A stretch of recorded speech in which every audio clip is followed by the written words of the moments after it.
A terror to Australia was the wild colonial boy.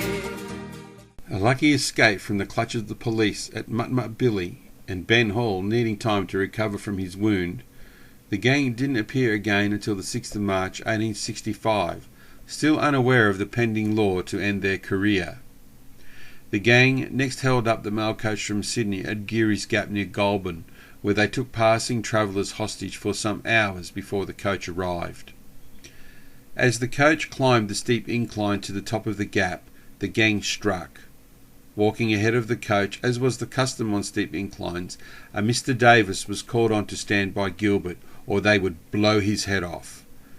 The gang had information from their telegraphs that Mr. Davis was carrying the latest Tranter revolving rifle, and Gilbert demanded it from him. With much disgust at himself, Davis handed over the precious rifle.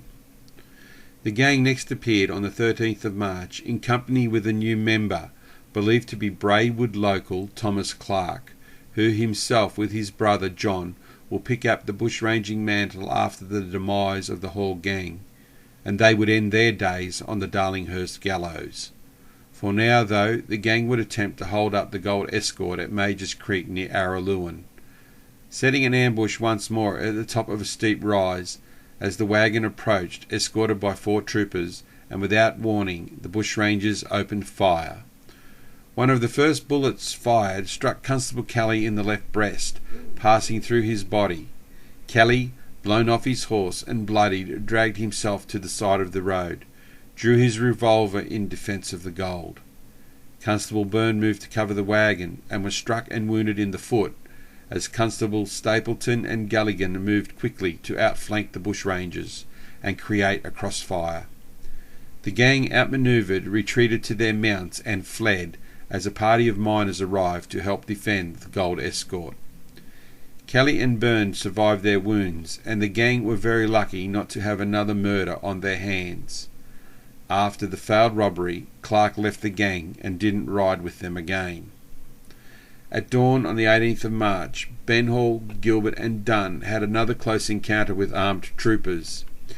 At an outpost on Wallenbean Station, owned by Mr. Mackay, who witnessed the death of Mr. Barnes, Hall and Gilbert on foot were yarding some horses, whilst Dunn on horseback kept a lookout, when a party of troopers appeared.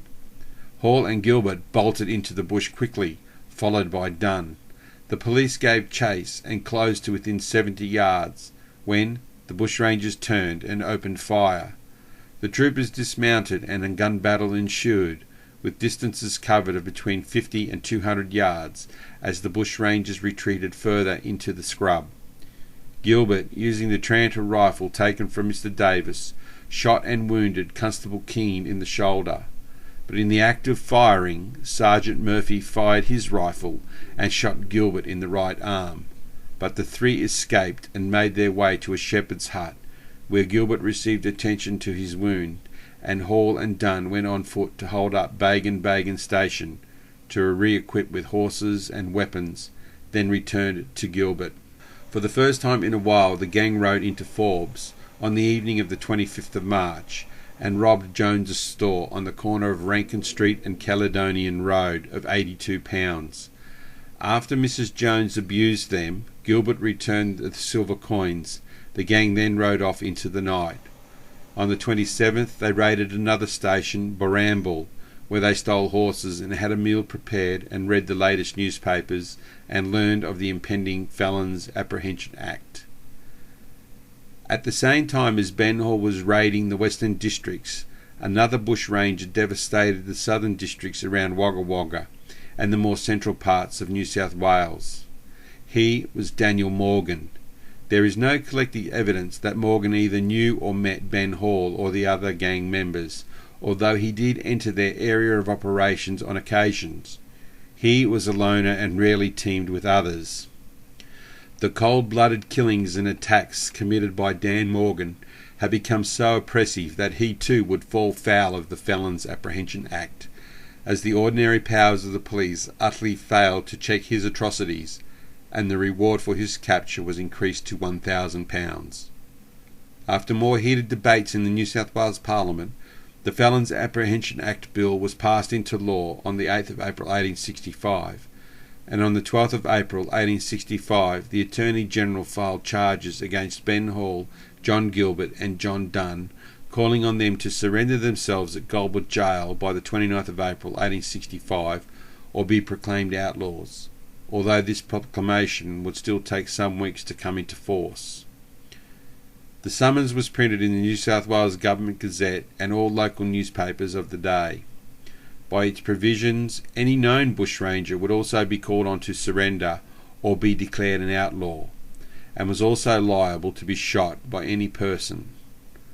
Morgan, in fear of treachery and the new Act, and responding to bragging by the Victorian police that he would not last 48 hours, Morgan rode across the Murray River into Victoria on the 2nd of April 1865, and after conducting hold-ups around the Benalla-Wangaratta area, Morgan arrived at Peach Elba Station on Saturday evening, the 8th of April 1865, and took the owners hostage.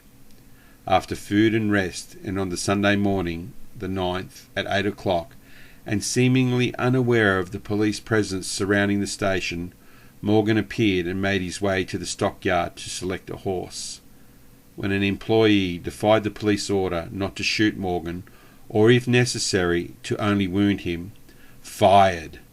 The blast from his shotgun struck Morgan in the back, and the shot exited out his neck, mortally wounding him, and he collapsed, and was then moved to the nearby wool shed, and at 1:45 p.m. on the 9th of April 1865 breathed his last breath. Morgan was dead, but he had lasted 7 days in Victoria. And fight, but not surrender, cried the wild colonial boy.